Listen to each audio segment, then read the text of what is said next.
Yeah, baby. Yeah. The Mac is back. Back with another video.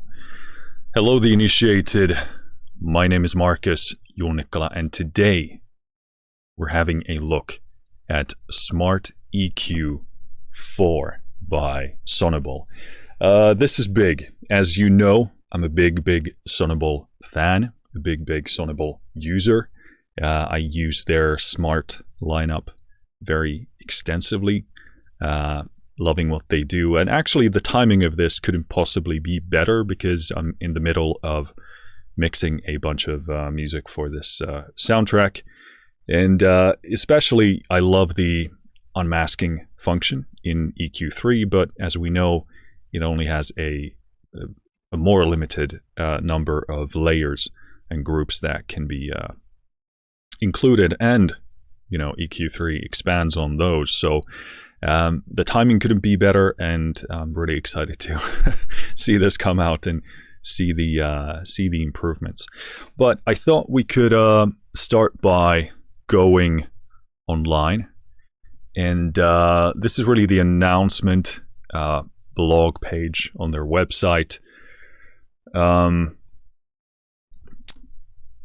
So in terms of like what is different, they actually have a blog post also on everything that's new in Smart EQ3. Let's actually start with this. I think that's the best place to start. But I mean, overall, it's an EQ that uses a bunch of AI learning tech stuff. So basically, you can tell it what it's supposed to be listening to in terms of either individual instruments or entire mixes. And it uses a bunch of the AI stuff that it's been learning and applies, changes a filter essentially to your sound, and then equalizes based on that. So it's kind of like automatically EQing stuff. Now, that's not to say that's the only thing it can do. You can obviously go in there and tweak things to your liking, and you, in many cases, probably should. Depending on how you use this. But yeah, I mean, it's an EQ with basically an automatic EQ function. That's really the core of it. But they say they've built on everything that was great in Smart EQ3. That's good news, so that we don't go backwards. Upgrading established features, introducing new ones. And they talk more about this spectral mixing equalizer. Now, the spectral stuff is stuff that is in their other plugins as well. Sort of most prominently, the compressor comes to mind. So basically, it's not only compressing in the domain of essentially volume, but also in the spectral domain. So the frequency spectrum. The audible spectrum for us human beings, at least. Yeah, let's jump in. They do touch on pricing here. So at least on this blog post, existing users of Smart EQ3 can upgrade to Smart EQ4 for 29 euros. I want to say, plugin developers and manufacturers, please do take note of what's happening here. I'm not telling any company how they should be running their business, but the fact remains that this is an extremely appealing offer. 29 euros for an upgrade is very cheap, very accessible, super appealing. In my mind, immediately goes into the no-brainer camp. So that's super nice. Other than that, I mean, if you look at the pricing, let me check. So seems like intro offer is minus 30%, and that puts Smart EQ 4 at 89 euros, and still really good pricing for what it is. So, add 30 points on top of that for the full price, for those of you who are better at math than I am.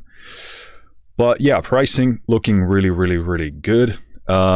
I guess we might as well touch on transparency at this point. So I did not pay 29 euros for that, although I would have no issue doing that.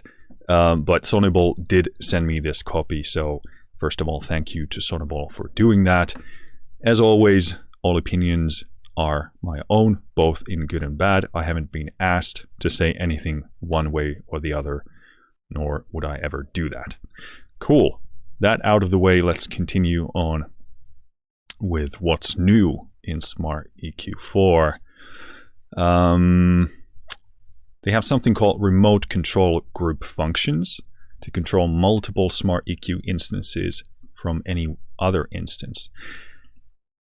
I thought this was actually a feature already before, but maybe I'm mixing this up with some other plugins, but I thought they had at least some kind of a faster control. Maybe it's some of the Isotope products I'm thinking about.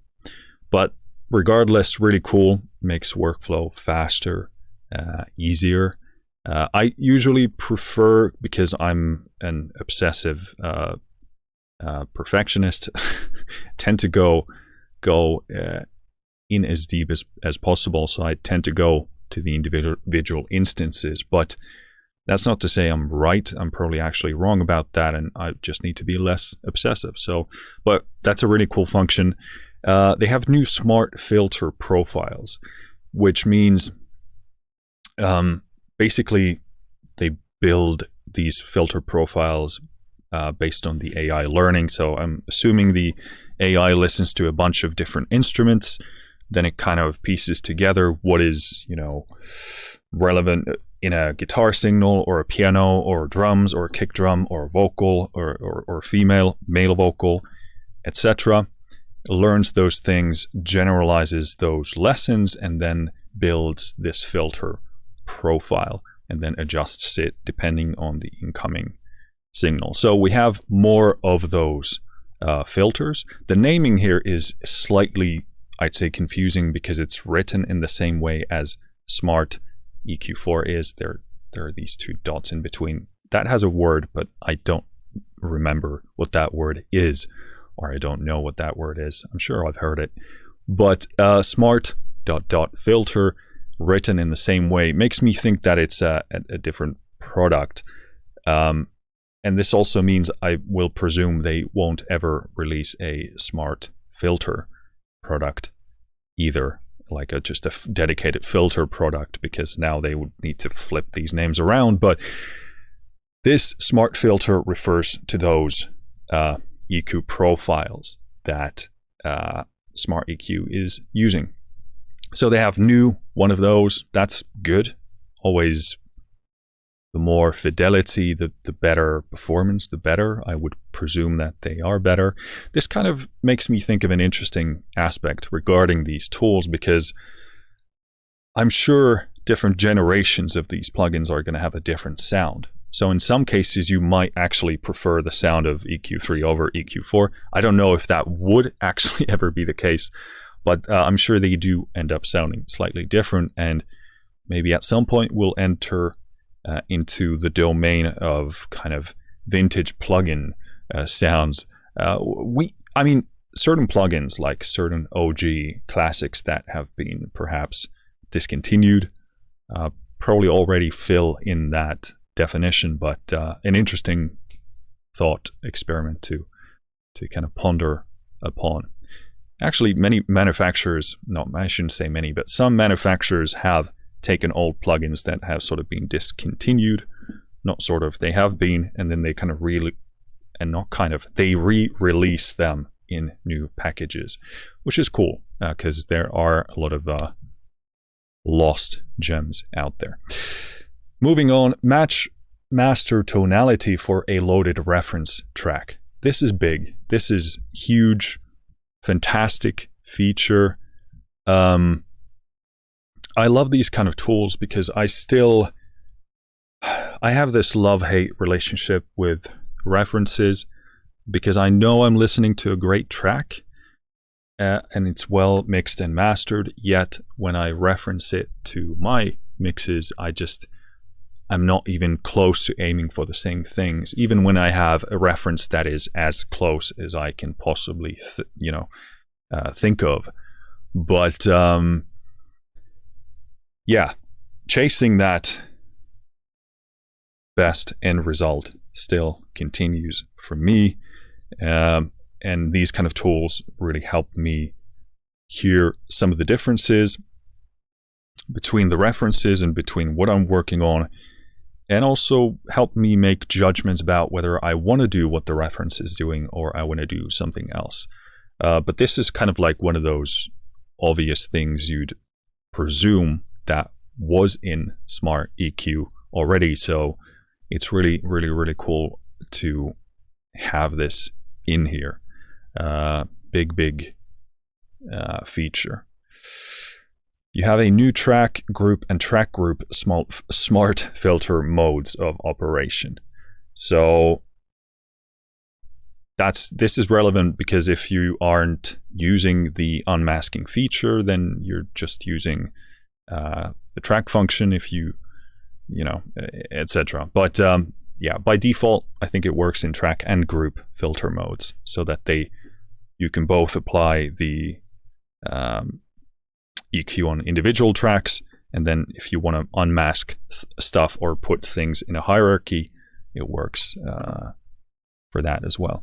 Dynamic EQ bands with threshold, ratio, attack, release, and range. This is another big one. I'm not sure how it works, and to be honest, we're probably not going to look at that today because it gets quite convoluted, and I probably need to set up something specifically for us to estimate how well it works. But yeah, a lot of people use dynamic EQs. They want sounds to dip down in certain frequencies based on the incoming level of that frequency. So I don't tend to use a lot of dynamic EQ functions. What I typically am used to doing is use something like Soothe 2 by OEK Sound or OX Sound. I still don't know how you pronounce that, but I prefer to get to a sort of a level place first where I get rid of those undesired resonances, and then from that sort of more default place start EQing to taste and effect and color, etc. But this is super big to have here because it does just exponentially multiply the feature set of this, and this is to be expected if you want to wrestle in the same category as, let's say, Fab Filter's Pro EQ or the what is it called, the Plugin Alliance one? Is it Kirchhoff? I don't remember, nor can I pronounce it, but yeah, I mean, Sonible is in a different category because they do have this AI feature, but very cool to have dynamic EQ regardless here, so it's gonna be more useful for more people. Auto gain compensation for introduced level changes. This is massive because in mixing we want to know if we're actually improving the sound or not, and as we know, we are really bad at auto compensating in terms of our ears and our brains what changes have actually happened if overall levels have changed. So this is big. It's going to really help you make assessments about whether your mix is getting better or not. So really cool set of things in here. Then they go into these points in more detail. So in terms of the smart profiles, genre-based mix profiles, very cool. As far as I can tell, let me go in here, we still do not have a category for sort of orchestral music, cinematic music. We do have a classical mix reference, but nothing for sort of, more cinematic, perhaps even epic cinematic music stuff. So obviously, as a creator of that, I would love to see that being added. Classical, I would presume, would work better for sort of more tame, more sort of traditionally classical music, but not a huge issue because you can obviously bring in your own references, but still would be cool to see. And I know many cinematic composers would love to see that as well. Let's see if we have anything. Yeah, dynamic EQ band seems to be pretty similar to the Fab filter approach. Yeah, that auto gain is really, really awesome. Cool. Let's see.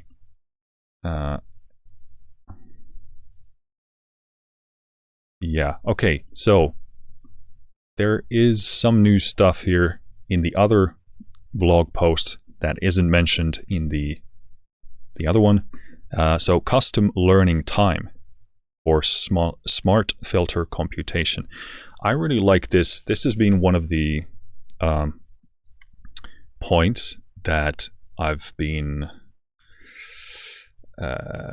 skeptical about before, because you really want to be very careful in terms of what you are feeding the EQ, because you're telling it listen to the audio now, and you're also telling it what it's listening to, but parts can be, even within a section of a track, they can be quite fluctuating. So apparently now you can adjust the time of how long it listens to something, which is super nice, because now I can give it more information, as before I needed to basically find a section that best represents the sound that I want to improve. And then touching on the spectral mixing aspect, so basically the unmasking hierarchy, as they say, now we have up to 10 tracks, which is really good. And this is basically gets us to a decent level when it comes to stems. So and also depends on what kind of music you make. If you make something really simple, you probably might even have less than 10 tracks, at least when things are sort of condensed down, consolidated, summed. So this is really good, because even with an orchestral score, I can put things to 10 stems pretty easy, and get this unmasking hierarchy going, which is really, really good. I really love this feature, already loved it in EQ3, so excited to see that being in here. In terms of why we can't have more, I don't know. I would presume it makes the processing go bonkers. So with this now, you still need to, I mean, again, this depends on what kind of music you make. If you're making band music, this is going to be probably more than enough. So again, yeah, depends. But for this, I think one of the features I would really love is if it could compartmentalize basically different blocks of groups. I'm trying to explain this in a way that comes across that I actually managed to make accessible as an idea. But yeah, if I could have basically multiple instances of 10 track blocks, so I could tell it not to basically discuss things between this and that block. So this way I could actually, let's say, take those 10 tracks and let's say mix or EQ an entire drum set, or let's say a percussion section. Use those 10 tracks to find a good unmasking spectral mixing balance, and then have that feed into a single track in another instance of those groups. Now, you can obviously do this by printing these tracks into audio, by committing them into audio bounds, whatever term you're using in your DAW. There are obviously ways to do this, but to have it in the software domain only would be super, super cool. And maybe I'm missing something here, so maybe I don't think it's possible the way this is laid out, because you can only have the 10 instances simultaneously. Yeah, I mean, you can, again, print, bounce, commit audio, freeze audio into audio, and then have the 10 instances available again. But yeah, and maybe that takes the processing load into spheres that are far too great, but just a thought. Cool. I think that kind of covers the background here. So what we are gonna do today is we have a track that I'm working on for this this video game soundtrack for Breachway. And this is going to be a track that I'm going to tweak to be in the trailer for the game. So I thought we could start by listening to the whole mix. And I'm going to probably use the universal preset here as a reference, because basically none of these other ones really hit the spot. And also the universal, as I understand it, or as I would presume it works, it's simply based on the Fletcher-Munson curves, or really the way human hearing works and prefers to hear things. So it's probably trying to match the incoming audio to that generalized profile. Again, we can bring in a reference track, but I'm not sure I have a great one. We can try, but let's start with the universal one and go from there. I do have a limiter on the master bus to make the level better for this video, but it is set to be as transparent as possible. But let's choose universal here and press play. And as we do, I'm going to press this green record button here, and it's going to listen to the audio, and then it's going to make its adjustments and recommend what it would do. Regarding this, I thought we could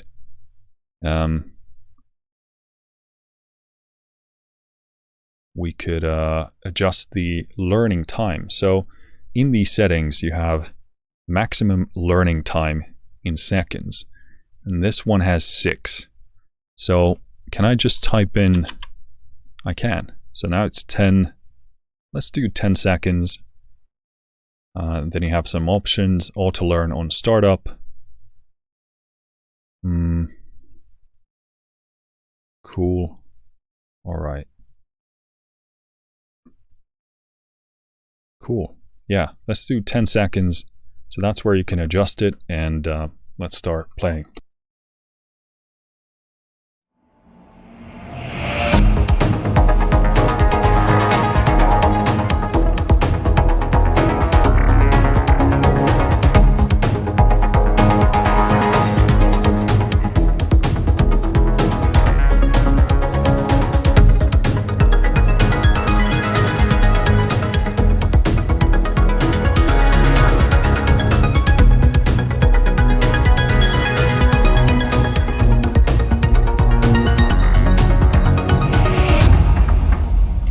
Again, this is not a finalized mix. This is still in composition arrangement phase. So pretty drastic difference here. Slight boost in the lows, kind of like a wide Q boost up to 100 from 20 to 100. Slight bump. This is around 170, I would presume 180. I actually wonder if I could see that somewhere here. Would be useful when I hovered my mouse on the curve, that it would show the exact frequency. Then we dip down at 300, dip down even harder at 5, and also closer to, that's probably 900, 800, 900. And we only come back at around, what is that, 3.5K. And then we have a pretty serious boost up to, how many decibels is that? That's, oh, where does it actually indicate that? On the right, I can see, okay, this is full scale. Okay, so that's like a 12 dB boost at around, what is this? 6, 7, 8, 9, 10. Okay, yeah. So, yeah, 11, something like that. Yeah, pretty significant boost. So again, let's do on, this is bypass first, and then I'll put it back on.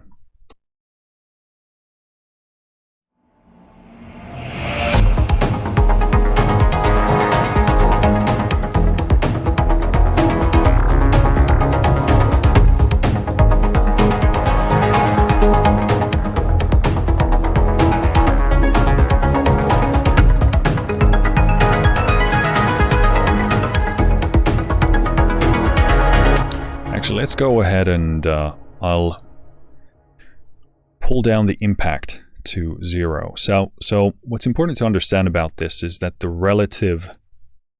relativeness of all these points in relation to one another, they stay the same.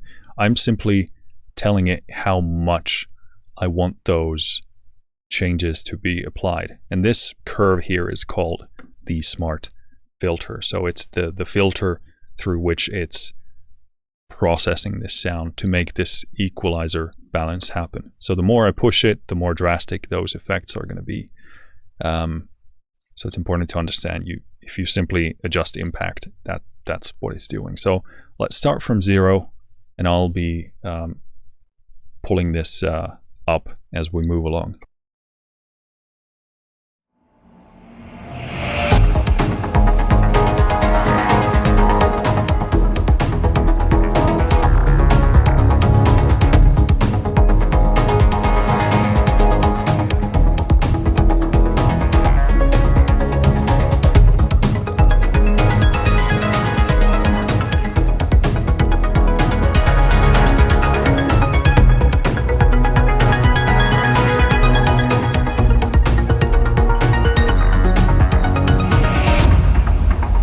You can definitely hear that it's when it comes to all of this blubber, this kind of mid muffiness and mud, it's definitely, as it's pulling down from about 250 hertz, a lot of the mids here clear up really nicely. So that's really, really cool. Obviously the brightness increases quite noticeably, because that's what it's doing most drastically there. And the low end is also beefing up pretty nicely. So this is doing a nice touch. I actually like the universal profile quite a bit, because it seems to me like, comparing this to some of the other tools like Gullfoss and well, I'll probably say mainly Gullfoss, is that this seems to be kind of aiming for seems to be based on a similar principle, that it's trying to optimize for just the human ear in general, give a better, more listenable profile. So this is at the very least a very useful reference tool. And you know, let's say you get your EQ, master EQ in the mastering phase to a good place, you can actually use this as a reference to kind of see where you want to nudge yourself, or if you just want to, you know, downright use this to kind of fine tune the profile. I would actually, maybe, you know, my approach would be to use something like if I was using Gullfoss and Smart EQ4, I would use Smart EQ4 first to improve the general spectral balance, and then Gullfoss as a more dynamic tool. And obviously this now has the dynamic EQ function, but this, you got to tell it what to do. So Gullfoss functions with a different principle. So I would use these in sequence, in tandem, to inch myself closer to a better spectral balance. But this is super, super impressive. Let me adjust this to a level that I'm, you know, happy with.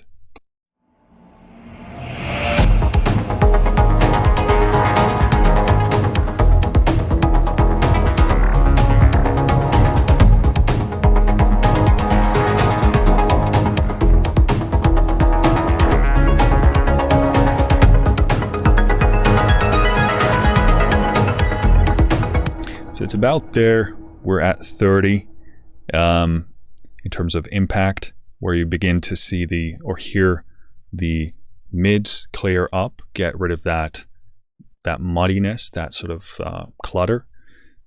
Nice tiny boost in the lows, and the highs open up. Usually when I'm using EQ3, I find that I very, very commonly land at about 40% on individual tracks. That tends to be, like, for me and my workflow and the sounds that I use, tends to be a very nice place. This is on a full mix, so that's why I presume it would be a less of a intensive case in this case. But yeah, you don't want to overdo things. You don't want to make things overly bright or harsh. So, you know, I would add this, you know, a pinch of this here, then maybe try a few different tools as well in sequence. But yeah, very, very impressed. So what I want to do here is I want to click on the number here on the top. Let me just check that everything is good on the recording front. So here you have different slots. They're called plugin states by Sonible. You have 8 of these. So this is really great because let's say you do one approach, like we just did, a universal filter. I can choose number 2, and I have a reset thing here. And then I can go into the profiles again, go to the bottom where it says load reference. I click on that. Then I take myself to my audio reference file folder, and I'll pull something that is in the general same ballpark stuff. This is Ben Pronti's track from FTL. Now, this is a very different sounding thing than what we're going for, but just to demonstrate this feature, let's just choose that. This is superbly, you know, mixed and mastered, so at least it has a good profile overall, which we can use as a reference and see how it works or doesn't work for our mixes. My experience is that my music, this sound that I'm going for in this soundtrack is quite different in its profile, not as bright and sort of pristine perhaps. But here it loads up the track up here, and here in the source type you choose, or you rather tell Smart EQ4 what it's listening to. So this is an important step. First of all, super happy to finally see profiles for strings. I would love to see this for every single thing in the orchestra, certainly brass. For percussion, you can use the drum profiles for sure, but brass, I would love to have for sure as a #1 priority as a cinematic composer, and then, you know, woodwinds, etc. But we're not listening to any individual thing. We're listening to a mix. So we choose universal / mix, and it indeed does tell you to do that if you are using a mix as a reference. Then we confirm this, and now Smart EQ listened to that music and made this filter profile. By default, I think, I'm actually not sure about this. For me, when I use the learning, it seems like Smart EQ very commonly sets the impact at 60. I don't know if that's a default thing. Let's actually look at the settings, if you can sort of make a setting for that by default. But I don't know. I'm sure somebody can tell me. But yeah, we're going to pull that down to 0. This is how I like to go about things, because this way I can assess the difference that's happening. I'm not just listening to what it's feeding me, but going from the state that my mix is in right now into a direction that is hopefully better. And that's what you want to observe as a mixing engineer. So again, now if I go to slot 1, state 1, we have this universal curve here, which is quite different, as you can see from the reference of Mr. Ben Prunty's track. So again, here, if we set it at 60, where Sonible Smart EQ set it by default. Again, what's same here is we have the top end boost, which clearly tells me that the mixes here are missing a lot of that top end, which is an easy enough thing to adjust. But yeah, here we have quite a different profile, because we have a bit of a boost here around 300 or 3.5 to, what is this, 800, which tells us that the reference mix is a bit more sort of MIDI in that area. And it's also far less bassy here, significantly more so, which tells me that this is not actually a great reference for me to be using for this music, other than for learning purposes, because, and this is part why the FTL soundtrack is actually so loud, because the lows are handled very very tightly, very carefully, so they're not booming about. And again, in my mix, the low end is not dealt with, so the issue wouldn't be as bad after I've actually done mixing it. But yeah, I mean, again, this is why I love these tools, because they can not only help you make better mixes, but they can help you learn. So yeah, here we can see the differences between our current state of the mix and this finalized master. But let's pull impact down, and we're going to play that part and slowly edit in and see where we land.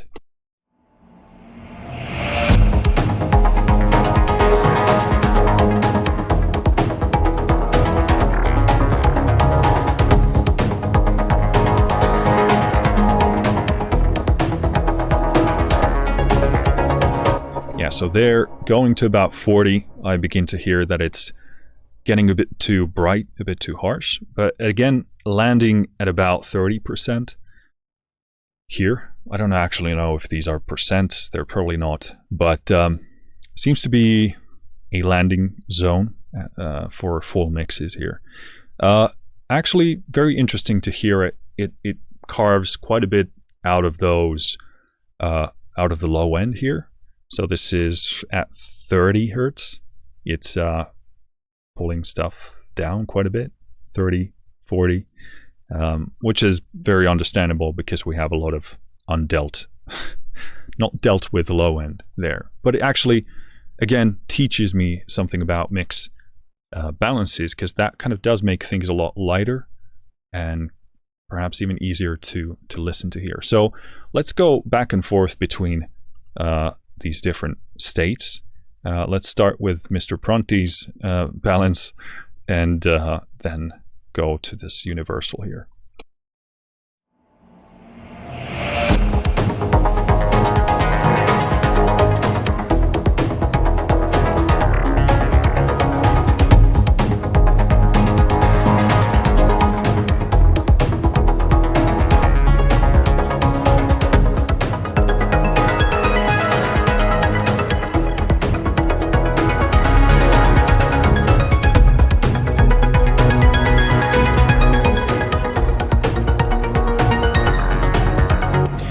Yeah, so reference track, to me, sounding a lot better, a lot cleaner, a lot tighter. The low end is not taking over too much. In the universal take, low end is bigger, but we also get a lot more mud, a lot more clutter in the kind of the low mids. So again, this is a fantastic learning lesson. Yeah, this is a super nice feature to have, one that I very much missed in EQ3 for full mixes. And I have to say, overall, I've been a bit maybe disappointed is not the right word, but I've struggled to implement many of these EQ tools that are supposed to be EQing against a reference that you feed them. Many of these tools can be quite difficult to use, and then the findings or the changes that you apply aren't usually directly usable. They are very usable in terms of teaching you what is messed up about your mix, but in terms of the actual direct results, they tend to impart spectral imbalances that don't sound pleasant or balanced or natural, which again is indication that your mix needs work. Like, you shouldn't expect to throw any tool on your master bus like this and tell it that this is the reference track you're supposed to be aiming for and expect it to perfectly give you the spectral balance that you're after. Audio doesn't work like that. Again, maybe there are some cases, especially the simpler your music is, the closer you can get to something like that.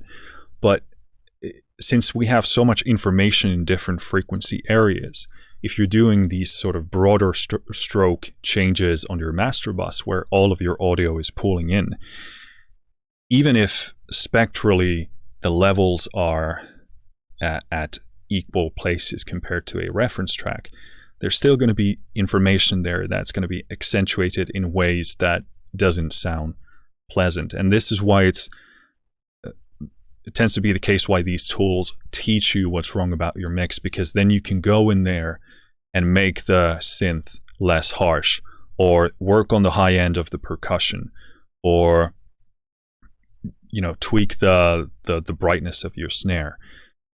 Super useful. All that being said, this is performing really well. Considering we haven't mixed this track yet, putting this on here, just having this reference that is already, a finalized master, it's not only teaching me what's missing in my mix, but it's actually already making it sound better. So in terms of these tools that tweak themselves, tweak the EQ in relation to a reference track, this is probably performing the best out of anything that I can think of. So very impressed by this, which means that once I actually mix this music and put this on the master bus, I should get even better results, because you want to get a good mix and then use something like this in the reference mode to give you that final 5 or 10% to make the polish better and better. So very impressed by that. Let's do one more A/B with this setting. I'm going to first turn it off.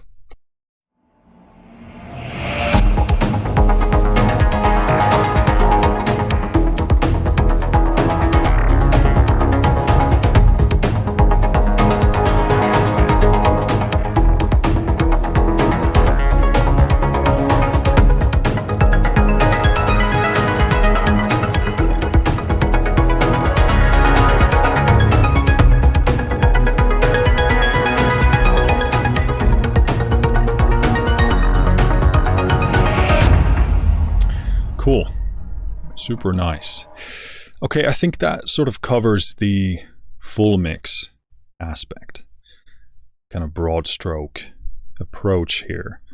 You know what? Let's keep this instance here on the master bus as a bit of a touch on our output. But I think we could next up pick a individual synth here and put an instance of Smart EQ4 on there. You can open that up and let me actually do a couple of tweak dedos here.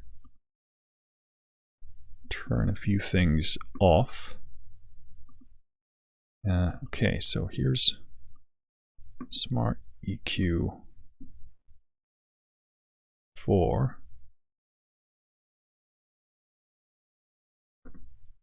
Here we go. And I'm going to make sure we actually are looking at that instance. How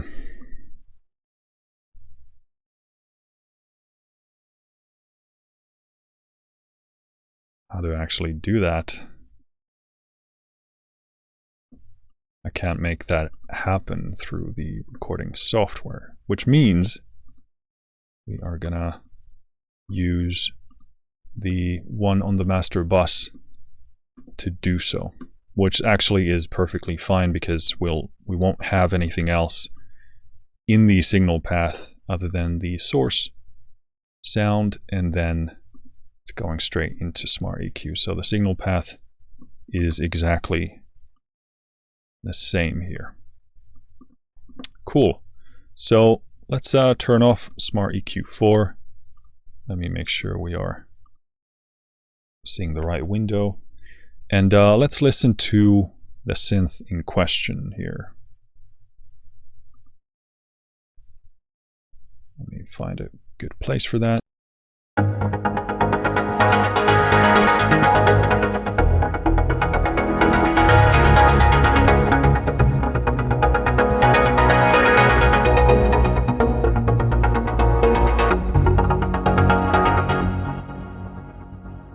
Cool, so very full spectrum sound. We have kind of a beefy low end there, a lot of mids, a lot of highs as well. Actually, I'm going to put the analyzer on here, which I think was on by default, which I much prefer. In Smart EQ3, I don't think it's on by default. Again, I don't know if this is a thing you can set as a default so that it behaves the way you want in the future. At least I can't see that in the settings here. But yeah, much prefer to have analyzers on. Let's actually have another pass to have a look at that.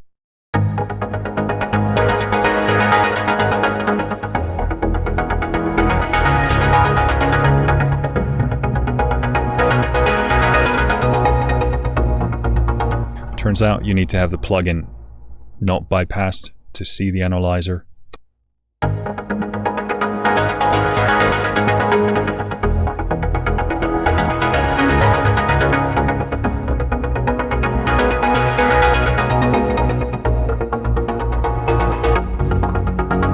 So yeah, we have a lot of stuff happening in the lows, this kind of big, subby, beefy low end, really up to 100 hertz, then a lot of mid stuff, and then this quite rich top end tapering off there. So let's tell Smart EQ4 that it is listening to a synth. And the way I would describe this part would be poly for the most part. You could also go with lead, but I would presume and assume that it makes it sort of brighter, more prominent, whereas I want this to be kind of a percussive synth part for the most part, kind of something between a pad and a kind of a rhythmic,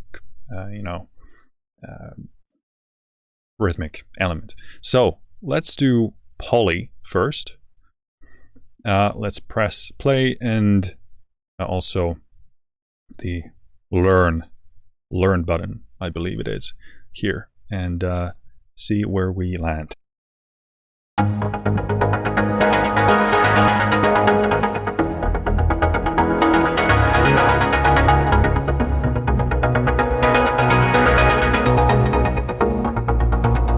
Cool. I really love that you can change the learning time here. I wonder how high you can go. I presume there's a maximum. You can do 1 minute, apparently. Can you do... Okay, so you're limited to 2 digits. So, as far as I can tell, 99 seconds seems to be the maximum here. Cool. So, we have a profile here. It doesn't show because I've pulled down the impact, but this is what it apparently came up with. Just to be sure, let's do another pass here.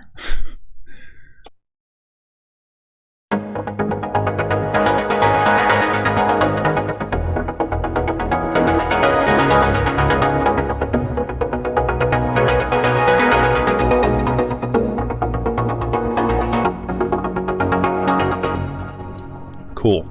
So again, I'm going to pull impact down to 0 and add that in slowly.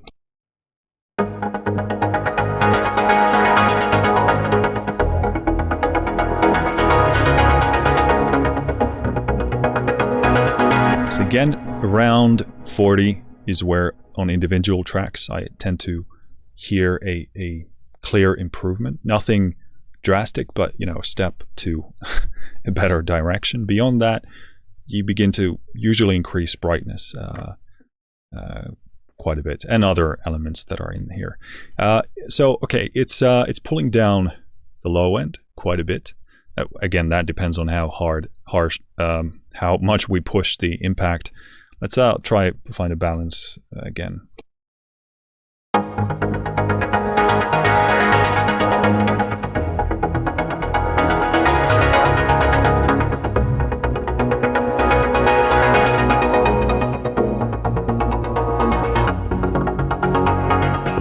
Let's leave it at 40. I'm not really sure about this boost that it's doing here in the mids. Pretty sure I want to get rid of that more. But this is undoubtedly a tricky part for it to be. I mean, poly, what does that mean? I'm presuming it's, you know, synth parts played as like let's say a piano track would be played. But it's probably the closest one we have. Yeah, not sure about the mid boost here. I would actually probably get rid of that. Cutting the lows, which is understandable. Bit of boost in the top end. Bit of dips in the, you know, going from 1.5K to about 5.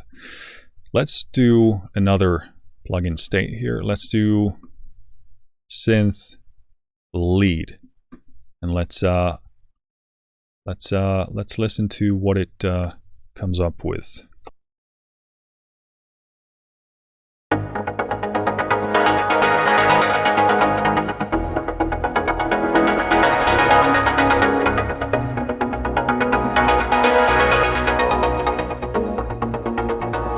So yeah, as suspected, for a lead sound, it doesn't want to have low end here, so we have this massive dip down here, boosting the top end to make those leads soar and, you know, push through in a mix. Let's pull down the impact here.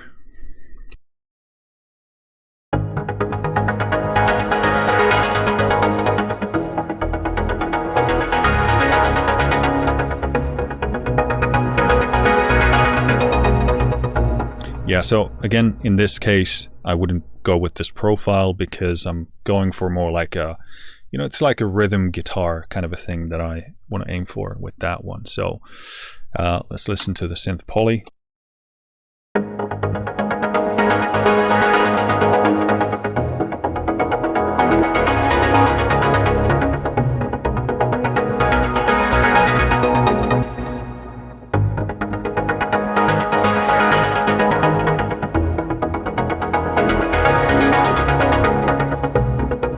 cool. Again, this mid boost, I would have to deal with it. Again, in this instance, would be probably useful to have a reference from another track. So I could go in here, the menu, load a reference, tell it that it's listening to a synth of sorts, and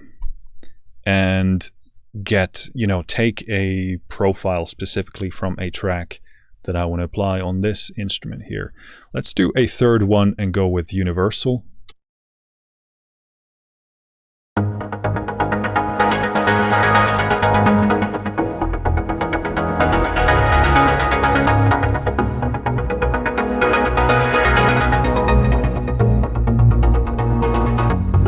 Interesting. So here it hears that we have a bunch of stuff here in the mids that can be a bit excessive, which I would also want to get rid of here. It's boosting the lows quite a bit because now it's sort of trying to adapt this to human hearing in general, and it also brings a lot of brightness in here as well. So let's pull this down and adjust.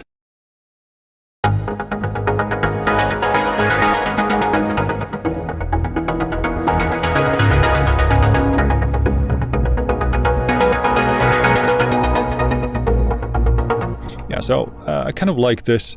The low end is probably going to be a bit too much, but if we pair this with, let's say, a kick drum or a bass element, and we use the grouping function, then I think that can take care of it. I also use Waves Factory Track Spacer quite a bit, which does like a different thing. It dynamically, suppresses certain frequencies down depending on how you want to be using that. And I actually find that to be probably a great pair for Smart EQ4 because they work in different ways, and because they sound different. So I probably see myself kind of testing both the unmasking function of the EQ4 compared to the Waves Factory one to see what the differences are. And I suspect they probably complement one another depending on the situation. So using them in sort of a pairing, I would imagine I would probably use Track Spacer first to get the kind of space that I want, and then use the unmasking function to kind of slightly more meld and blend the sounds together. It seems like a really, really good pairing to me. But yeah, here nicely pulls down some of that mid gunk and a bit of top brightness there. Sounds good. So cool. Yeah. Do we have any other synth profiles here? We have bass and pad, but we're not going for either one of those. So cool. Let's do a few other individual tracks here, and then we'll look at the group stuff afterwards. I have this this kind of more lead ARP synth sound. So let's do that one. Let's is there a way to just default this? It doesn't, I still don't know what's up with Studio One and presets. They don't seem to just exist for most plugins here, but don't have a way of resetting it here. And yeah, it doesn't reset. Well, it doesn't matter because you can just tell it to learn again. But let's listen to this synth. This is indeed, let's try the Synth Lead learning filter and see where we land with this. Let's put it somewhere there just as a reference.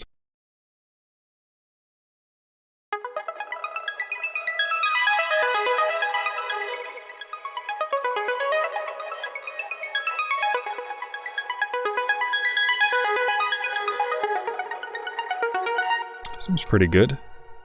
Let's go to 0 and add impact in.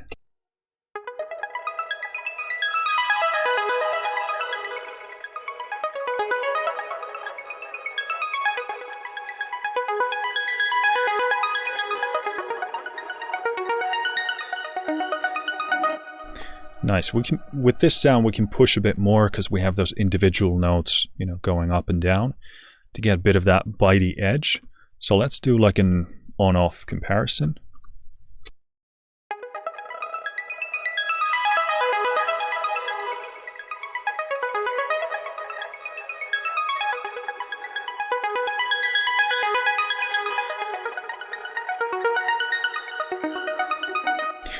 That's very nice. This slight mid boost here brings a bit of nice roundness there. And also this going from 100 to about 400, bit more sort of meaty body on the sound. This is definitely brings a bit more presence and bite there.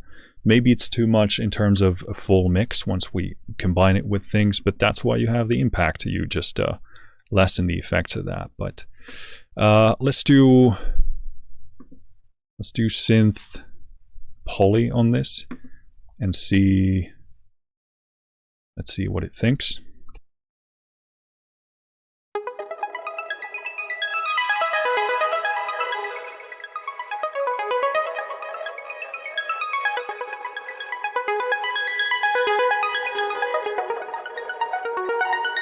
Yeah, it wants to add that those mids and low mids in there to bring a bit of warmth and body there, and it seems to be working pretty nicely. Let's add that in.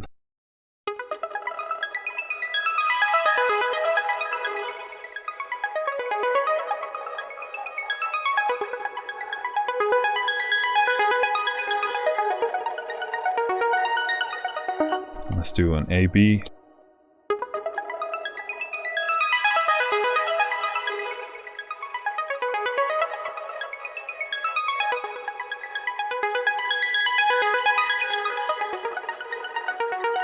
I actually might like this more because it emphasizes kind of the warm mid parts and takes the harsh top end off. So if we compare this poly with the lead,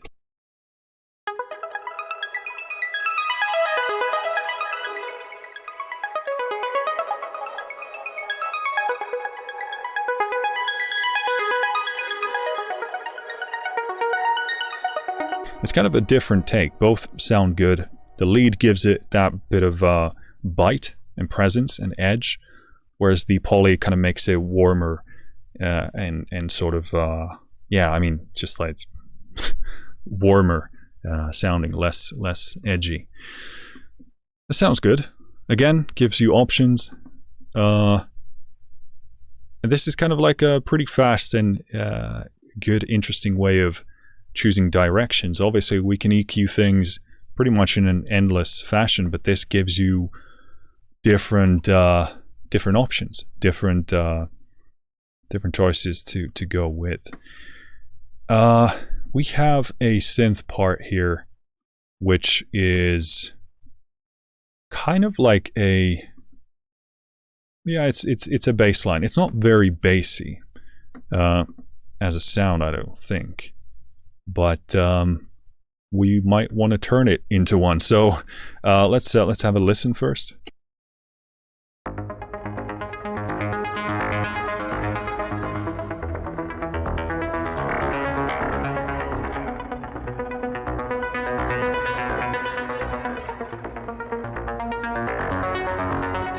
It's bassy enough, not super like big low end, but a nice driving line. And in fact, I might be interested in beefing this up quite a bit. So even though it's like a pretty full frequency spectrum sound, I might want to just emphasize the bass part. And, you know, let's say we are actually blending this with, let's say, the previous sound. We want to have them have different sounds, different sound profiles. So let's turn this into a more bassy sound.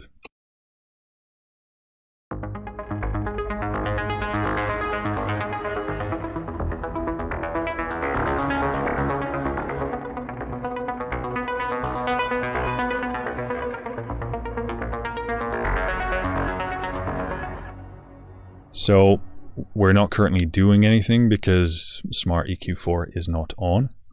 This is a perpetual issue I have in Studio One with the tiny ass power button symbol. Let's try that again.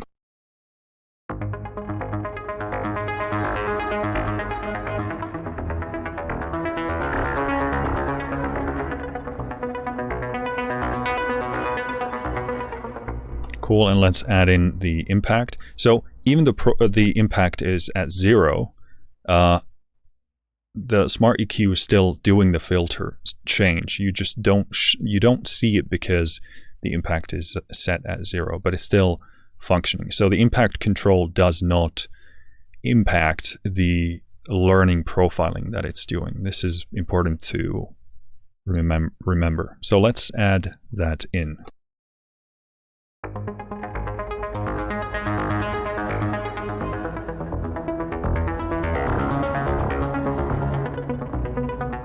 Cool, so that makes it instantly more synth bassy focused. Boosting, this is around 180, 170, and then boosting pretty much the stuff below it all the way down to that's about 5 dB, so good boost. Scooping down the mids as it would to make space for other stuff, and then just a slight bump here on the top end to emphasize some of that bitiness there. Cool, so let's A/B this.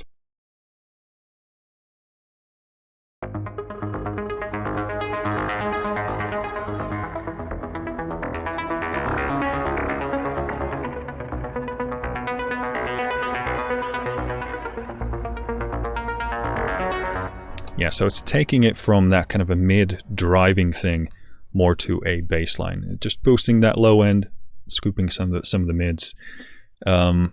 Sounds pretty good to me.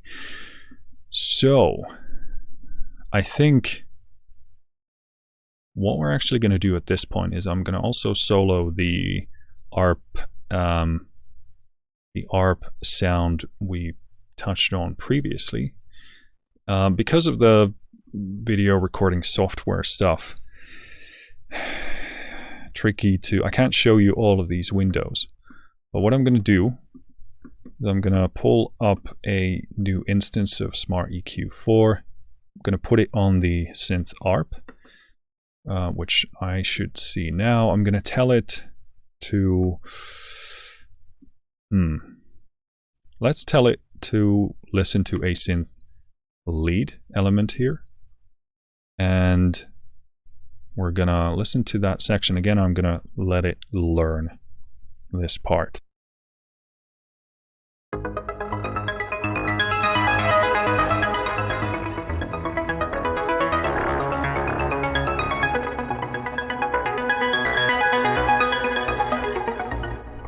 Cool.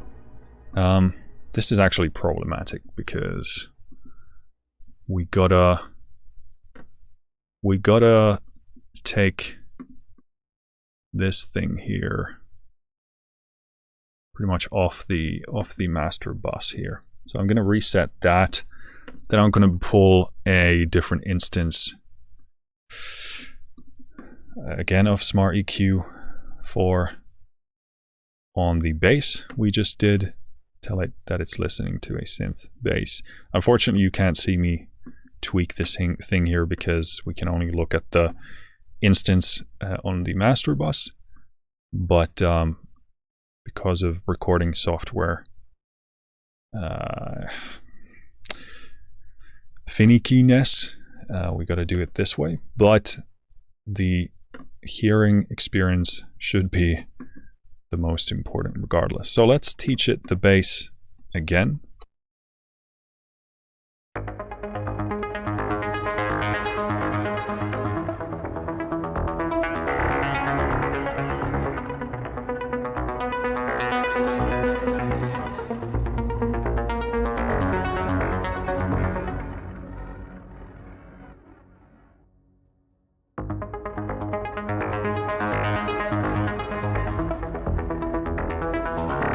So I'm going to set it at 30. Then I'm going to also bring in the synth we did.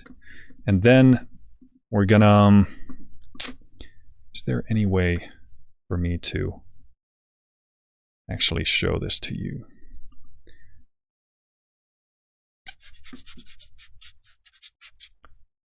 I think, yeah. So I'm going to switch to the desktop view here. It's not going to look as great because I have a big ass screen that is very wide, meaning the view of this is not going to be all that great for you. But I think it's still going to be better than looking at an instance that isn't doing anything. And since we're going into the group views here, let me set that up and we'll be right back. Cool. So you should now be seeing my desktop view, not probably in tremendous detail, but I'm going to try and keep this stuff here on the left side so you can see hopefully most of what we are dealing with here. Let me have a peek at this. Oh, okay, well, this makes sense. Yeah, so cool. So we have the Synth Lead learned. We have the bass learned. Both of these are set in a place that make them improved in terms of their individual sound. But if we want to pair these two together, there is a add to group button here in the left top side. So I'm going to press that, create new group. We're going to name this synths. Let's do create. And now this Synth Lead instance is added to this group view. Here we have the spectral unmasking thingy-majingy. You have front, middle, back. I'm sorry if you can't see this, but basically the light gray is the front, middle gray is middle, and darkest is the back. And these represent the positions in the mix that it's gonna put things in. So if you want something to be further away, not in such a prominent place, you can put it there, and yeah, you can put stuff wherever you want this. I really like this stuff, and this isn't as, because you don't always know what is going to be, let me just check if these are soloed. Yeah. You don't always know where you want to put stuff. So this is a really good and fast way of testing where you want to place things. I love this feature. So we're going to add the Synth Bass to the same group. And since it's already here, we can click on Synths. And now we have both of these in here. Now, the way I imagine this would go, again, if you want to go for a bass heavy mix, you would leave the Synth Bass in the front and put the Synth Lead either in the middle or the back. So let's just play with this and see how it affects the sound, and we'll go from there. And in terms of what this is doing, obviously it's profiled these sounds based on the smart filters that we've told it to use, and it's listening to the source sound and trying to match it to that aim. Now it's trying to put these together in a way that is nice sounding. And in audio engineering, we use the term unmasking to do just that. So basically, when you have two sounds in the same zone, they're fighting for that same space, and masking happens because those frequencies clash and meld together. So what we do with EQing, let's say we have a prominent presence in a sound, let's say at 1K, and we want that to come through better, we're going to have to take that 1K out from another sound to make that space for the original sound that we want to be more prominent. So this is what Smart EQ is presumably doing on its own. But I also suspect it's basically taking this profile that is created into the equation, and it's sort of like doing some inverse processing, basically flipping the curve against the priority sound, which is now the synth bass is in the front. Let's actually start by doing the synth lead in the front. the synth bass in the back, and now it's doing EQ shifts so that this is happening. This is probably a piss poor explanation of it, but I'm sure many of you know how masking and unmasking works. But let's have a listen, and I'm going to be moving these around so you can actually hear the differences yourself.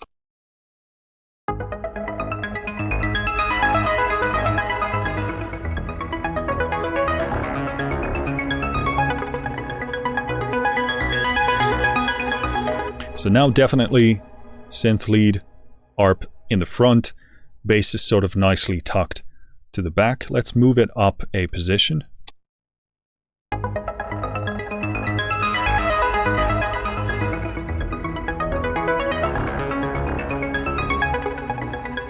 Definitely now in a more prominent space, less sort of tucked underneath. Let's pull the synth lead to the back and bring the bass in. So this would be, you know, if you're doing EDM and you want to do a bass, synth bass heavy thing, you might want to go for this kind of hierarchy.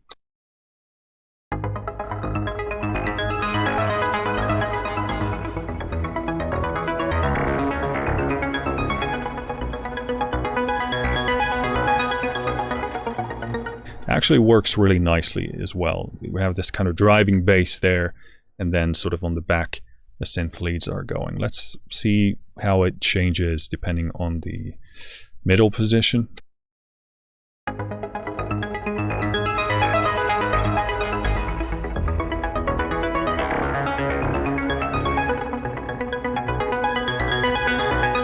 Yeah, definitely more prominent again. Let me do one pass where I'm just moving stuff around more freely.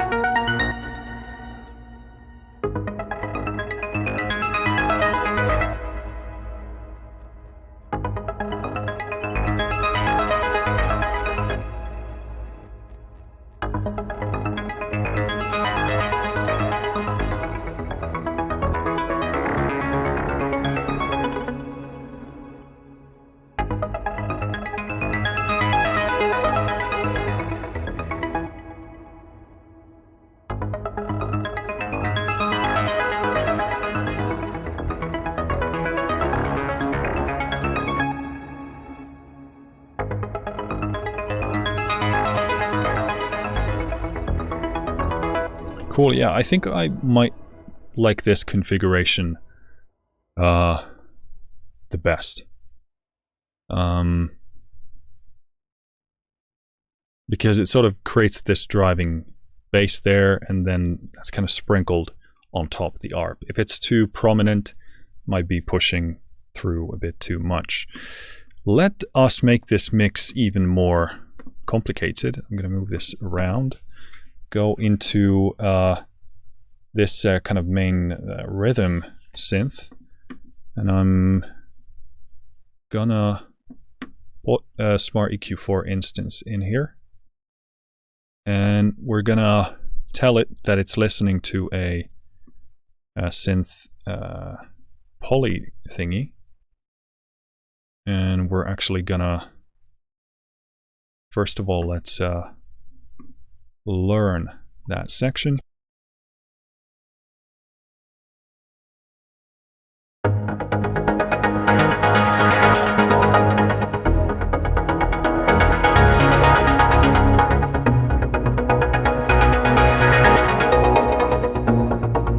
Cool, then let's adjust impact to get the kind of intensity that I'm after.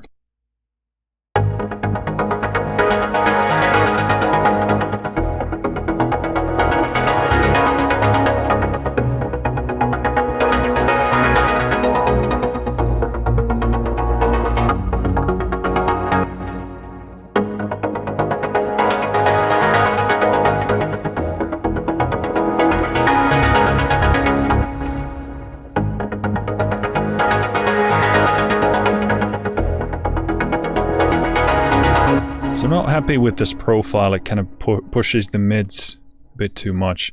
So I'm gonna try, let's try the pad profile, see, okay, that boosts mids as well.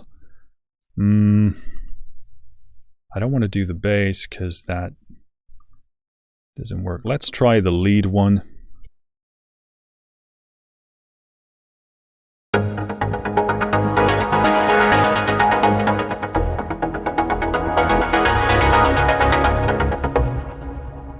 Yeah, I still think maybe the poly is the best, all things considered. Let's just land on some decent place.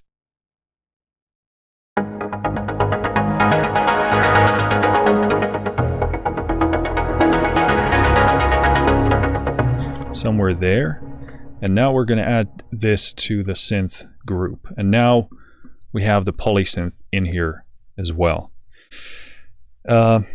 So Smart EQ has a bit of a task in its hand, because it needs to, we have this polysynth is, like we touched on, very rich in the frequency spectrum content, a lot of lows obviously. With this filter, it's lessened those, but they're still there. We have quite a bit of mid information, and then, you know, high as well. So let's let me start by, let's do this kind of a hierarchy here and move things around and test if we can find a good unmasking balance here. And also let me check we have the right tracks here on, which we do not. So this one and this one. So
So this is probably where I would land all of these things considered.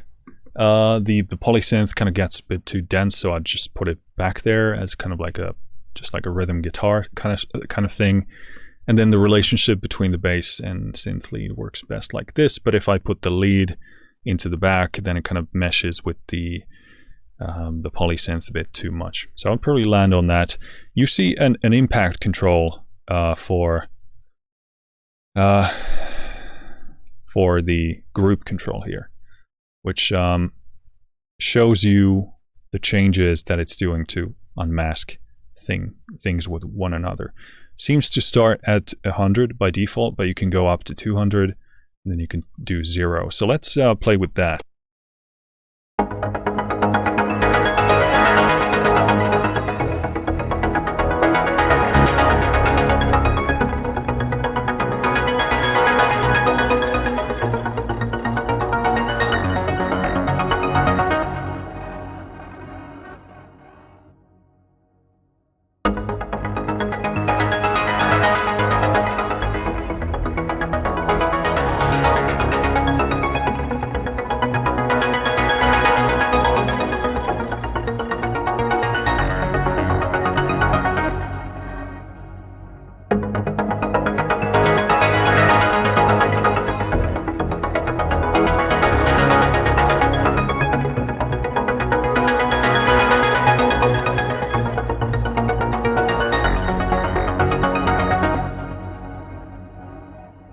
So I'd probably land somewhere there. You can hear, obviously, that now I would probably jump in on the individual tracks to make some of the effects processing there, some of the granular stuff a bit less bitey, and also probably change the signal chain order here.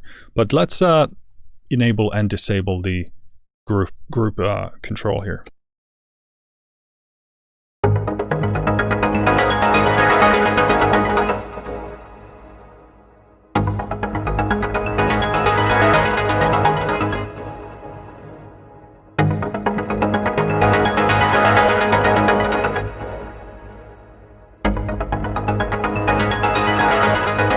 So yeah, it's without these, it's a big mush of low and low mids, and with this, we get a great deal of clarity and space here. The low end becomes tighter because it's competing less. We have more definition, more clarity. Let's do the section after this.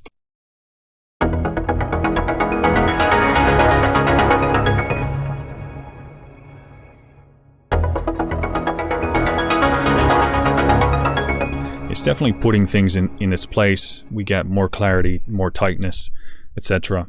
Definitely this polysynth is a bit tricky here. We need to maybe take a different approach to that, treat it differently to pair it better with these, the lead and the bass. But this is really the basic concept here.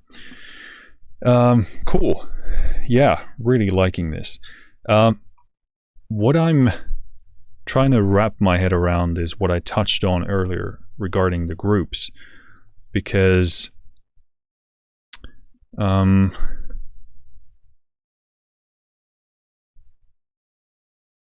trying to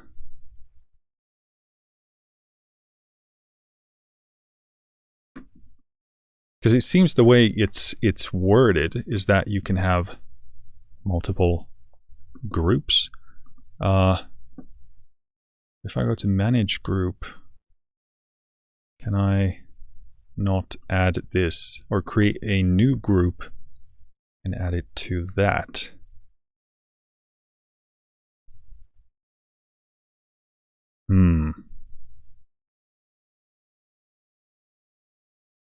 So let's test that approach, because what I was talking about earlier, what I would love to have is basically, let's say, a group for the synths, a group for the percussion, and then I would want to have a stem group, like a master stem group, which then I can combine with each other. And as I said previously, that's certainly possible by printing audio with the EQs on, or by printing, rendering, whatever you want to call it. But whether it would be possible within the Sonible architecture on its own, I don't know. Seems like it would if I can have multiple group instances. Then I could just have synth group, percussion group, then basically have a group for the stem output of that going into a new set of EQ4s to do like a stem unmasking EQ process. Seems like would make a lot of sense that was possible, but at least there I couldn't see a way to create new groups there. Let's do a bit of percussion here. I'm gonna try and see what would be a kind of a decent part to demonstrate. I think probably this one. So here is a percussion section. I'm gonna throw in a Smart EQ4 on there. We're gonna tell it. So, okay, this is one of the things I would like to see profiles for, which is like percussion in a sort of a non-drum kit sense.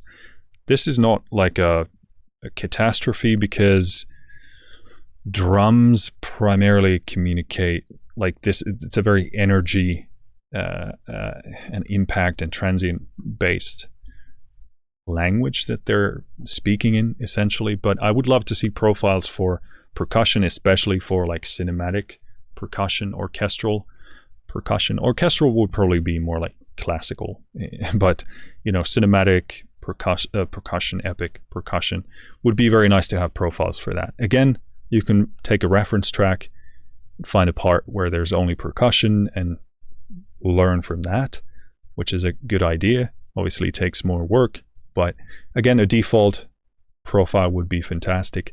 So let's tell it it's listening to a drum set, because that's really the closest one we have here. And let's go ahead and have a listen.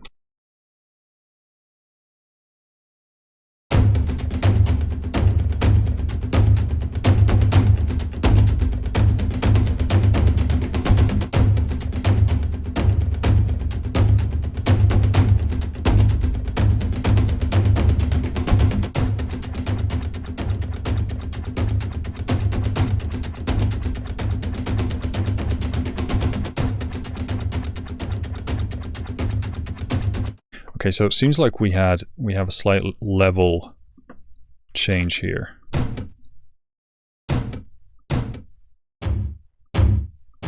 Yep, so what is this set at? This is about 80, so let's keep these also around the same level.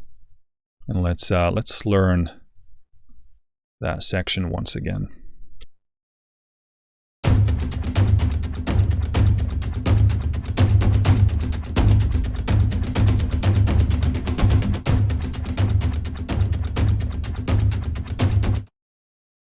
Cool.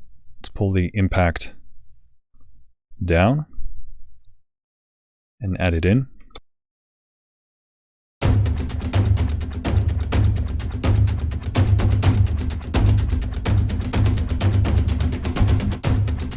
So there, just a tiny shift, but a big improvement. We get this bump in the top end, gives us a bit of that detail and brightness. And again, granted, this can accumulate if we do this on many tracks, but that's why we have the unmasking feature, at least in part.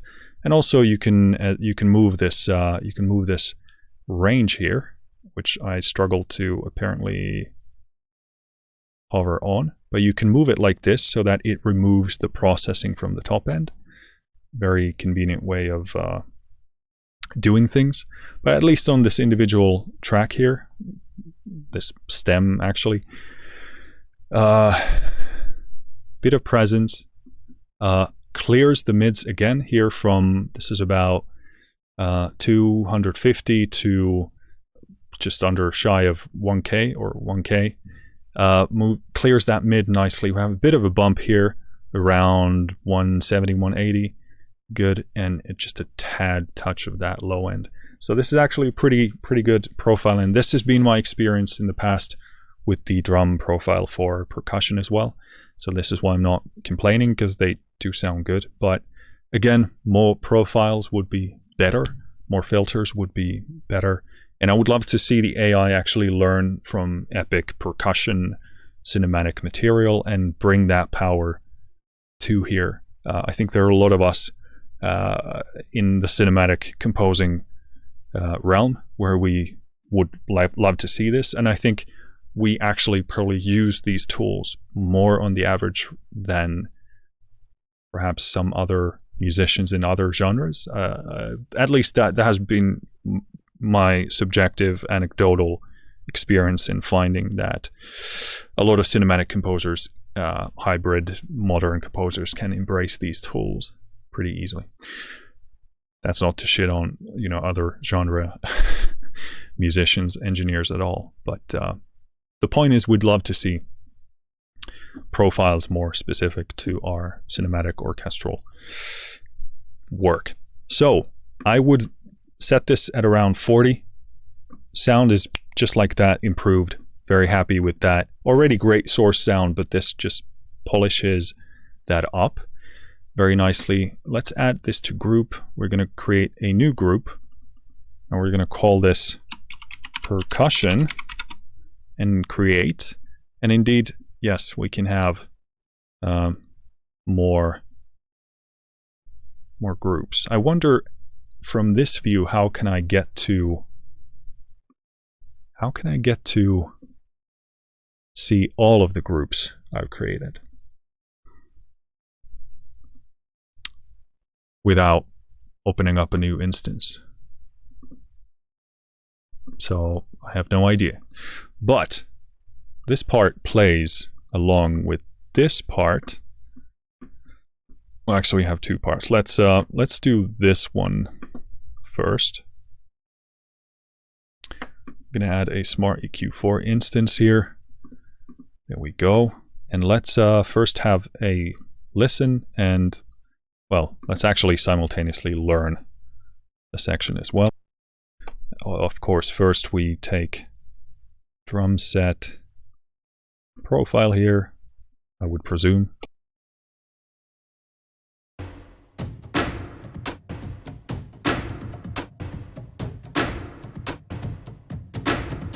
So this is kind of like mixed a snare part with a mid. Let's go with the drum set, drums profile.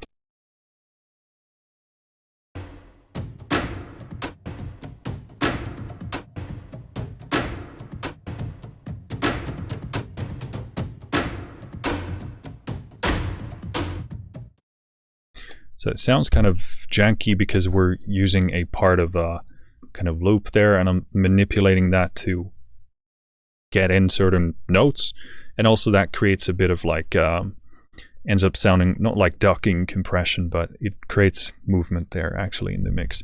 So pull down the impact, let's add that in.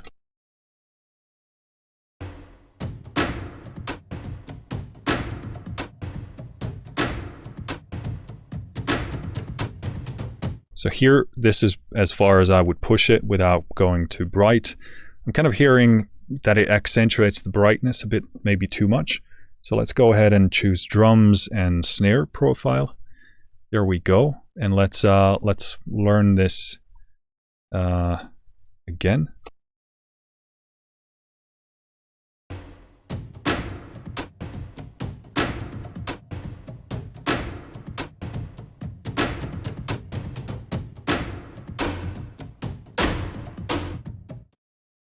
That feels a bit better. Let's add in the impact.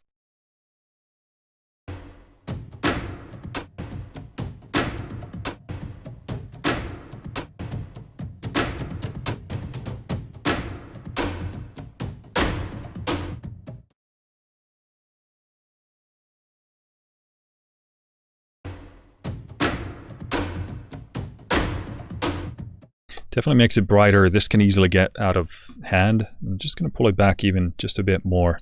But I think the snare profile works better here. I was going to say something relating to this, but I can't remember. Let's listen to this part here.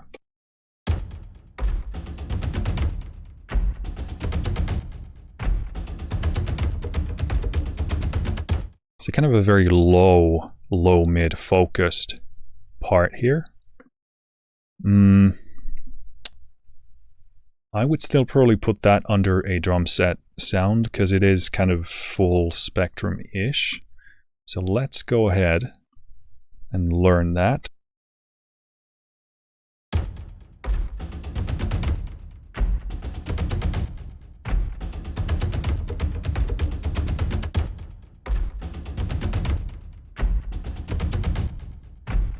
Cool. Yeah, it opens it up quite a bit. Kind of a low mid hybrid effect, percussive sound. So let's add this in.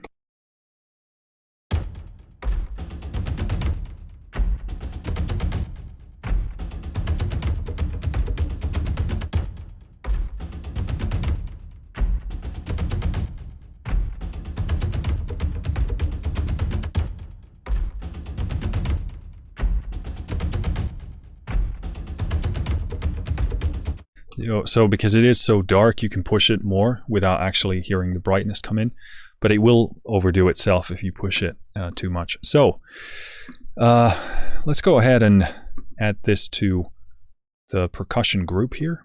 So it seems like, yes, it works by having multiple groups. So that's great. So I can throw in all the percussion into percussion group. Fantastic.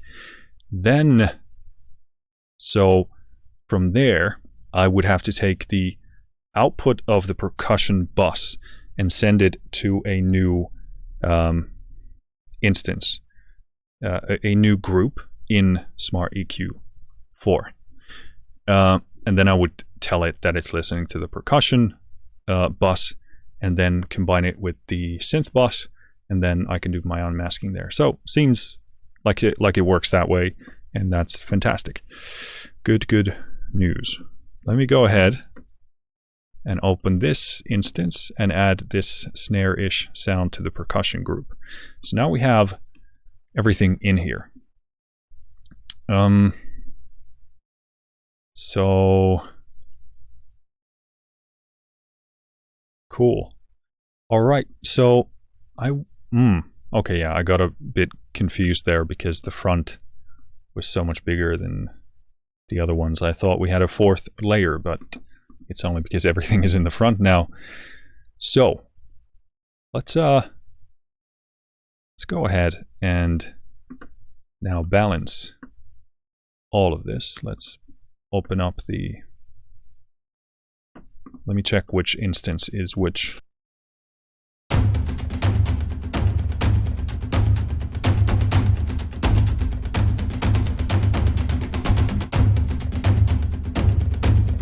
Cool, so that's kind of the central part of this percussive arrangement here.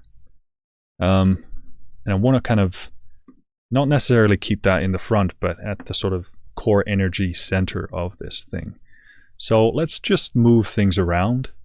I'll do so. Let's actually change the section slightly here so we can listen to everything. That seems good. And move things around and see how the balances change.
Cool. So sounding really good. Let's first of all enable and disable this group function altogether to hear the difference, and then I'm gonna adjust the impact of it.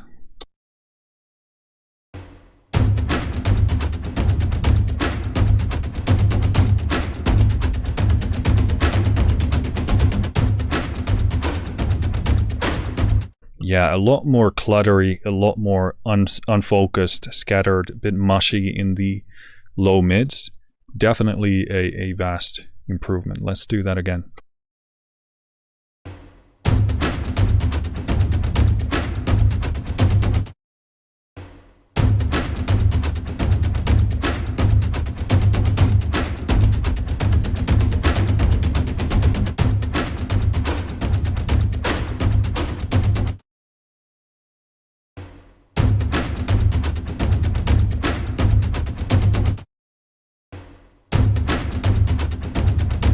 yeah, what it does there in the mids, the low mids, super nice. Gets rid of that mushy masking, that gunk in there. So let's pull down the impact, and I'm gonna add it in.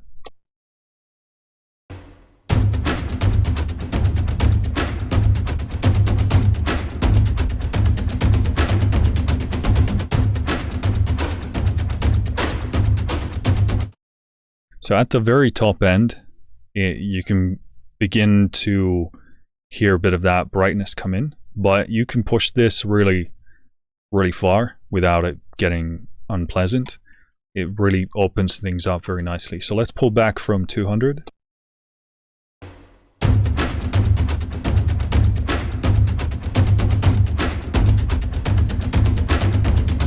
Again, seems like 120 is pretty nice spot here, at least for the sounds that I'm using here. This is super nice. So again, let's A/B.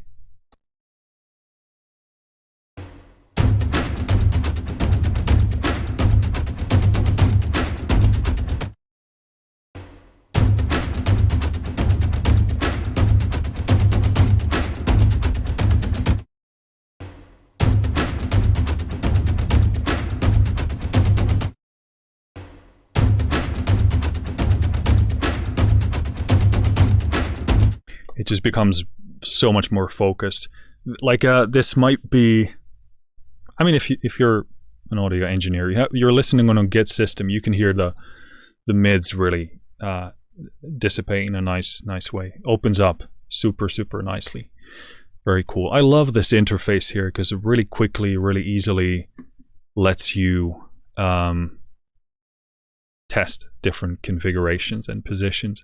And I love it how it basically, we have this idea of what we want to have in front and back, and this very easily kind of teaches you not to be too arrogant about it or close-minded, because we tend to have this idea, oh, this sound needs to be in the front. But once you actually A/B these things, you're going to realize, okay, well, maybe that ARP, maybe that synth, maybe that thing doesn't need to be so up front. Maybe I thought about it, conceptualized it wrong. Maybe it is actually better in the back. And I love this because you can very quickly learn these things. You can very quickly hear that, oh, actually, you know, my vision of it was wrong. And it actually works better this way. This is super nice. Yeah, very impressed by this. One of the things I would like to see changed here is if I move 7 up to the top with 6. Okay, now that works. If I move 7, okay, so this works fine. 7 here. What was I had some kind of an issue with this, but now it seems to be working the way I expect it to. Ooh, okay, so here, when I added 6 to the middle position here, it throws it in the front. And I'm suspecting it does it because it goes in instance numbers. So if I put 8 in the bottom and I add 7 here, yeah, I put 7 in front of 8. Now this makes sense if it's ordering them in the order of instances. I wish it gave me an option to change that, because as I'm moving stuff here, I'm assuming that, so let's put 8 on the bottom and 7 here. As I'm pulling 7 here down to this back zone, visually thinking, I'm expecting it to go here, where I'm actually hovering it. I want to drop it there, so that if I'm moving things around, I would find it here and put it back. But now, because it's organizing it based on instances, I'm actually touching on 8. So now I'm moving the wrong thing around. Now it's fine if I have 7 in here already, I'm moving 8 because it's organizing in instances. But I would like there to be a toggle option for this, so that it would actually place it visually where I'm placing it. because this way it's faster for me, at least from my brain. I'm extremely visual, very 3D minded, and think about these things in that way. This is how I would keep track of it.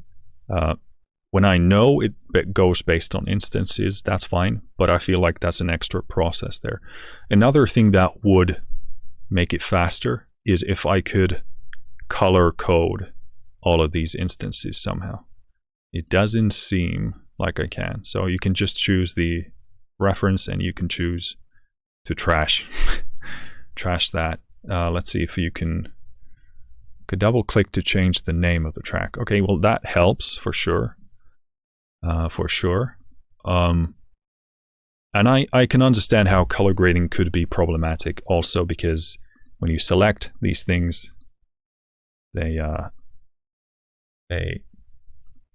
change color pretty.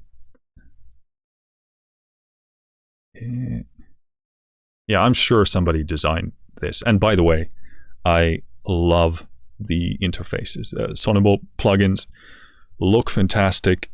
Pleasure to look at, pleasure to use. Everything is right where you would expect it to be. It's just they look fantastic. They operate fantastically.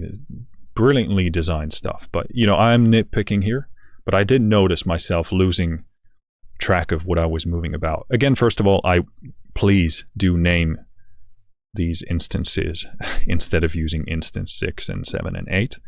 So do that first, and I would have an easier time keeping track of them. But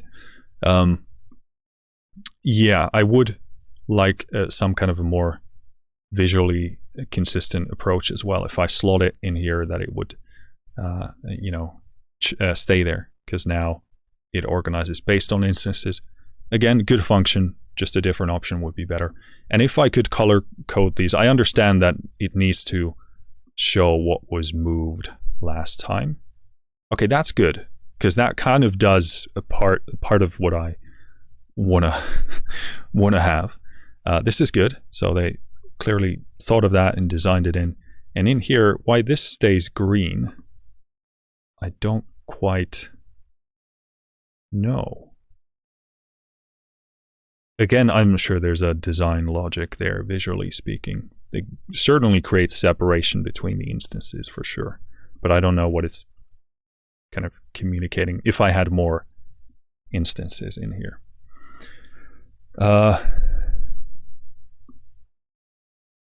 Yeah, because now when I move 7, it stays green, which I guess this is kind of, I'm sure they discovered this as they were designing it. They realized, okay, I moved this instance last time, so it needs to stay this color, but what if I touch something else and move it in the same one? How can I remember what was moved prior to it? So I can see that logic in there. But again, I'm sorry, I've spent a lot of time on this, but I would love to see, because I'm very like, if I place something there, I expect it to be there where I put it there. I like this approach. Again, everybody has their preference, but something worth maybe thinking about, very niche, probably not worth Sonible's time to tweak this, but yeah, sort of like a pyramid slotting thing, you know, actual slots where they go and stay in there. And also the alternative color coding thing. You know, if I could tell instance 7 to be red always, that would be very easy to keep track where it is. If instance 6 would be blue, instance 8 would be, I don't know, green. That would be one thing. But again, I've spent minutes on this, so I'm sure the lovely designers at Sonible can easily explain why I am an idiot. So cool, but lovely user interfaces regardless. Very cool, very cool. Okay, so I'm super impressed, and this grouping thing is working just like I think it is. So yeah, this goes very much hand in hand with how I would, let me just have a peek of, yeah, this has been a pretty long video. Very much works in a way that I would I would that I like to work in, like a very linear, easy to follow workflow, work process here. So that's it's a pleasure to use, and again, the concepts that they're applying now to these audio tools have been things that I've been thinking about ever since I started studying audio technology, and wonder, why does EQing have to be so difficult? Why does compression have to be so difficult? Now, obviously, being on the other side of learning those things, you know, it's a different story. But you know, ever since, I don't know, 2009, 2010, young Marcus, younger, was wondering why these don't exist, and you know, they started existing a few years ago. You know, with OEK Sound Soothe was a concept that was in my head for a long time, and yeah, I mean, what Smart EQ is doing today is just another spin on that, like a very different approach, different concept, but something like, I wish, why can I press a single button and be closer at least, or land in a good place? And this whole grouping masking thing is just like the next level of that. Again, it's the next thing I think about after the individual track EQing. It's like, why can't I then just not combine these things here, and then it does the job for me pretty much. So we're there. I mean, so I love this. But let's actually go ahead, now that we've actually treated the brunt of the elements in here, and play that section at the very least. If I was a smart man, which I clearly am not, I would have treated the drums in the different section where we had more of the synths. But I'm not that clever. So let's actually have a listen here. And I'm gonna go ahead and I'm actually gonna open up the Smart EQ instance again on my master bus. I'm gonna take myself into Streamlabs here, and let's turn off the display there. Here we go. And this is my master bus EQ. Yes, I'm just trying to keep track of everything so I don't balls this up. But let's open up our rather successful reference track again.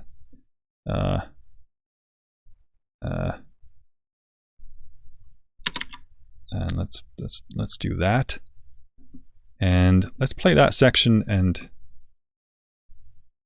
learn it again.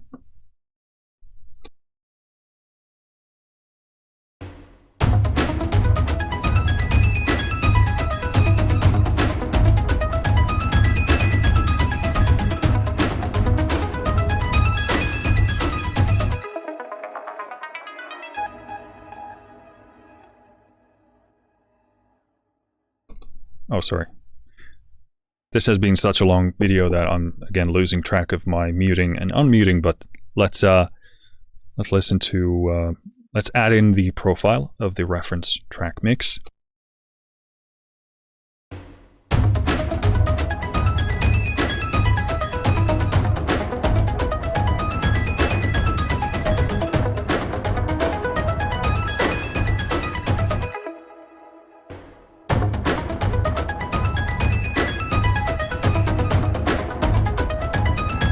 So again, it adds that mid there in around this is about 3.5 to 500, 600, which brings a bit of that like puffy, nice mid there.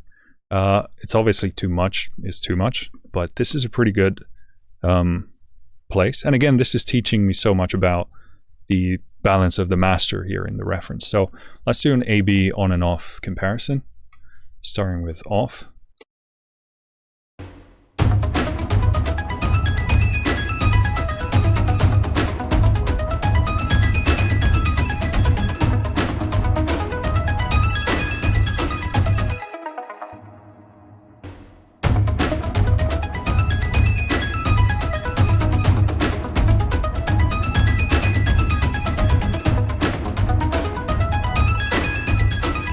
That's very nice. That's a clear improvement.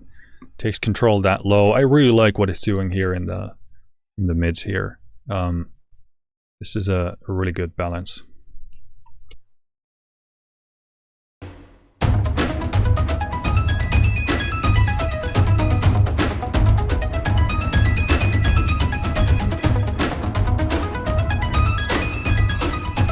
Because without this, it kind of sort of slumps to the sides there, and this is really good. I'm super impressed by this because a lot of the time these EQ matching reference tools just don't translate as well. But again, when we use Smart EQ on the individual instances and also in the group, we have been adding that brightness continuously, so we don't need to do that as much on the master bus here. So this is really fantastic. And now adding in the profile of this reference track inches us closer to that balance. So this is super nice. I just want to listen to this, which is high praise.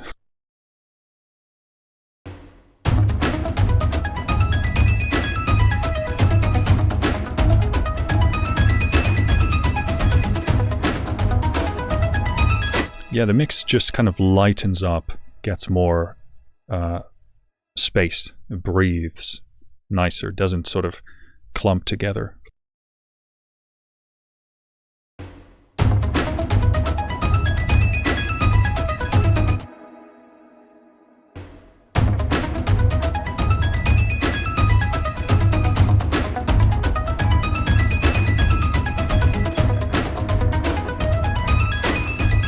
With this, we can hear a bit in the upper mids that we probably want to go to the individual tracks, adjust some of those a bit, or maybe pull back the impact a bit here.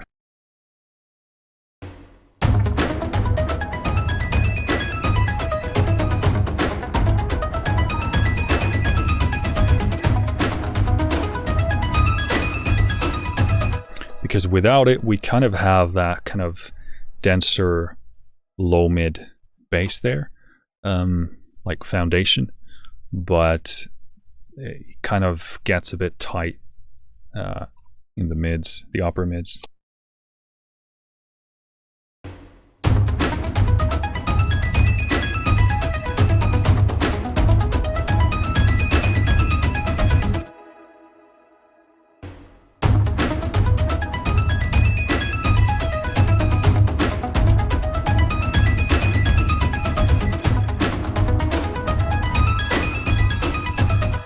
Yeah, you can hear a bit of that accumulating high mid there.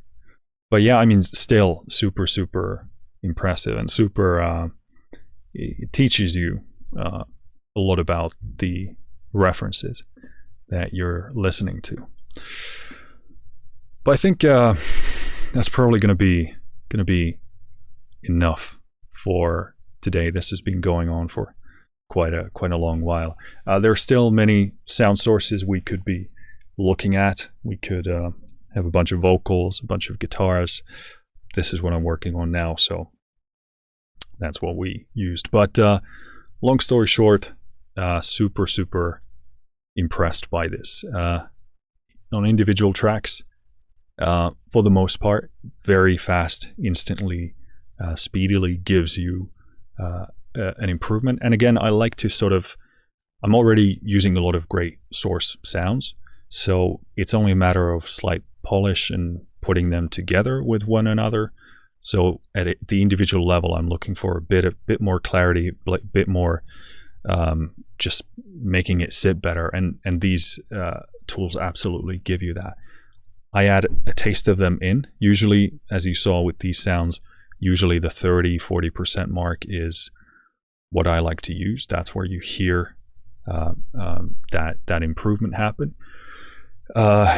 We had that one troublesome synth part, which again would require more tweaking, either only using parts of the Smart EQ4, or I would probably go in there first with another tool like a Soothe, maybe Waves Factory EQ, and then just land in a different place. Because I find like, I'm sure you can fix a lot of issues with Smart EQ on its own as well. But for me, in my process, I find that it's best in a spot where I've already taken care of most of the problems. I have the sound in a good balanced place where there's nothing bothering me, and then allowing this to kind of massage in a better overall sound profile, and then just adding in as much as you want with it. So that's what it does the best in my experience at individual track levels. And I got to say, this group thingy majingy, especially with the number of stuff, the group total number increased, makes this extremely attractive. I just love that group function, that unmasking thing. I love the hierarchy system. Works really well, really fast, really intuitive, and importantly, it gives you perspectives that you didn't necessarily think about. And oftentimes I do actually land on a hierarchy that is something I didn't expect, and I get better mixing results as that.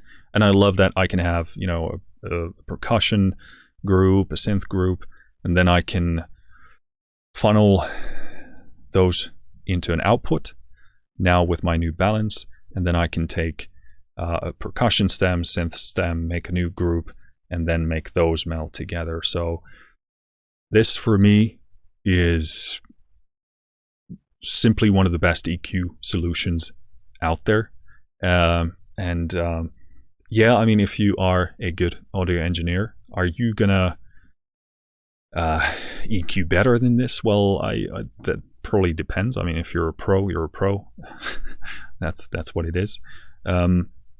But even in those cases, can this give you, let's say, a 30, 40, 60% increase in your workflow, just getting you to a better place faster, and then especially going into those group configurations, squeezing even more space out of this, because that's what's important to remember about this. You don't just EQ the individual tracks.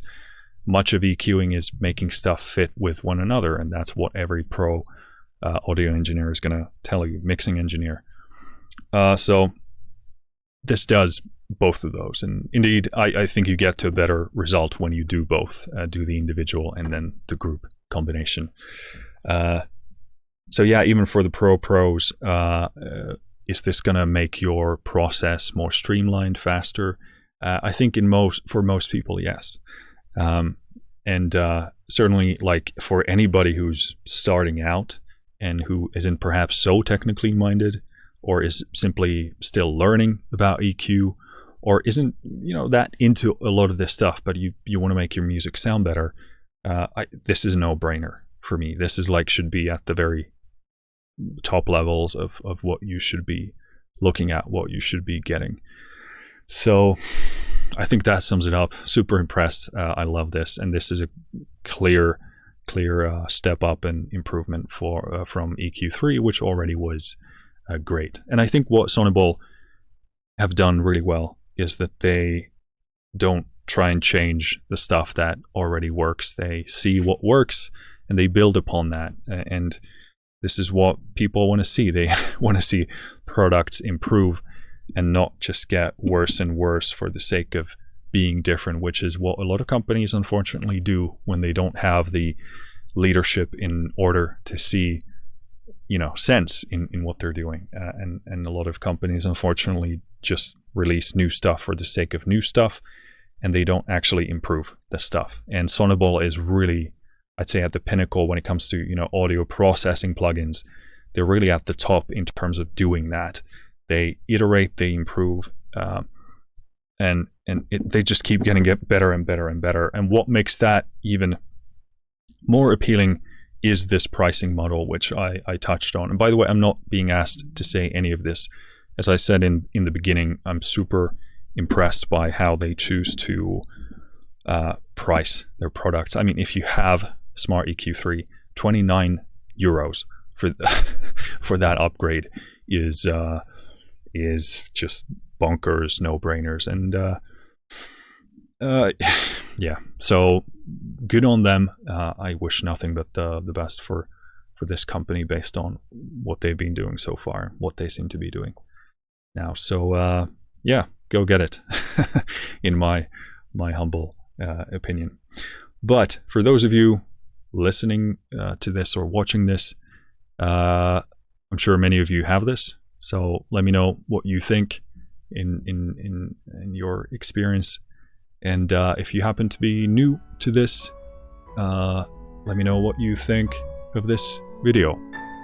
And in any case, let me know down in the comments. But thank you for listening. Thank you for watching. I'll see you next time. Finish.